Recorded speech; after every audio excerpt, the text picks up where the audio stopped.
আসসালামু আলাইকুম বন্ধুরা, আশা করি সবাই ভালো আছেন। আজকে শুক্রবার দিনে নিউ একটা ব্লগ ভিডিও নিয়ে আপনাদের সামনে চলে আসলাম।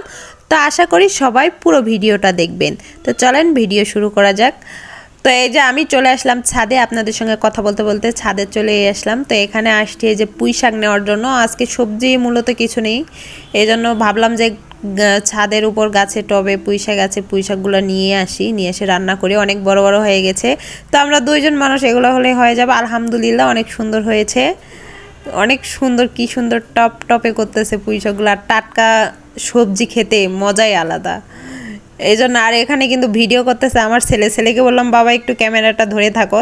তাকে দেখুন কি সুন্দরভাবে সে মোবাইলটা ধরে আছে, ক্যামেরা ধরছে, আর আমি পুঁইশাক কাটতেছি।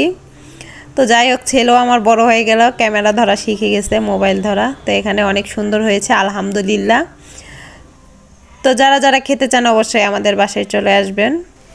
নিজের হাতে লাগিয়ে খাওয়ার মজাই আলাদা। এদিকে ক্যামেরাম্যানের হাত লেগে গেছে এই যে ভিডিও করতে, যেহেতু ছোট মানুষ তাও এইটুক সময় করছে, এটাই অনেক। তো এদিকে আমার লাউ গাছগুলো অনেক সুন্দর হয়েছে মাশাআল্লাহ আলহামদুলিল্লাহ। সবাই দোয়া করবেন যেন লাউ ধরে, ফুল এসেছে, এখনও ফল আসতে ধরতেছে কেবল। তো সবাই ভালো থাকবেন, সুস্থ থাকবেন। আর ভিডিওটা ভালো লাগলে অবশ্যই লাইক কমেন্ট শেয়ার করে পাশে থাকবেন। ধন্যবাদ সবাইকে, বাই বাই।